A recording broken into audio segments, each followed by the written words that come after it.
Good evening everyone. আজ একদম অন্যরকম একটা ভিডিও, যদিও এটা আমি শেয়ার করতাম না, বাট অনেকেই আমাকে জিজ্ঞাসা করছে, দিদি তোমাদের কি ক্যাডাভারে ডাইসেকশন হয় বা কীভাবে হয় একটু কিছু বলো। তো তাদের জন্য এই ভিডিও একদম শর্ট একটা ক্লিপ আমি শেয়ার করলাম। এটা ছিল আমাদের ক্যাডাভারিক ওট টেকিংয়ের দিন। যারা ডাক্তারি পড়তে আসার কথা ভাবো বা মেডিকেল পড়ার কথা ভাবো, তাদের কাছে এই ক্যাডাভারিক ওট টেকিং বা ক্যাডাভারে ডাইসেকশন করব, এটা একটা অন্যরকম ড্রিম হয়। তো আমারও সেরকমই ছিল। যখন আমরা ফার্স্ট ইয়ারে আসি, প্রথম আমরা কিছুদিন যাওয়ার পরই ম্যামকে বলতাম, ম্যাম আমাদের ক্যাডাভারে ডাইসেকশন কবে হবে।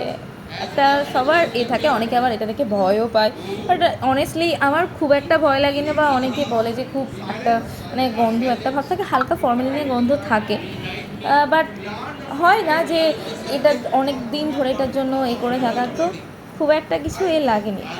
অনেকের এটা হয়, বলবো না হয় না। অন্যরকম একটা এক্সপিরিয়েন্স ছিল। তোমরা যখন পড়বে তো তোমরাও সেটা ফিল করতে পারবে। ইভেন আস্তে আস্তে এমন হয়ে যায় যে কিছুক্ষণ আগে ডাইসেকশন করেছি আর তারপরে ক্যান্টিনে এসে খেয়ে নিয়েছি। দেখো, ডাইসেকশনের ভিডিও তো ওভাবে আপলোড করা যায় না, তাও তোমরা যারা জানতে চেয়েছিলে তাদের জন্য এটুকুনি।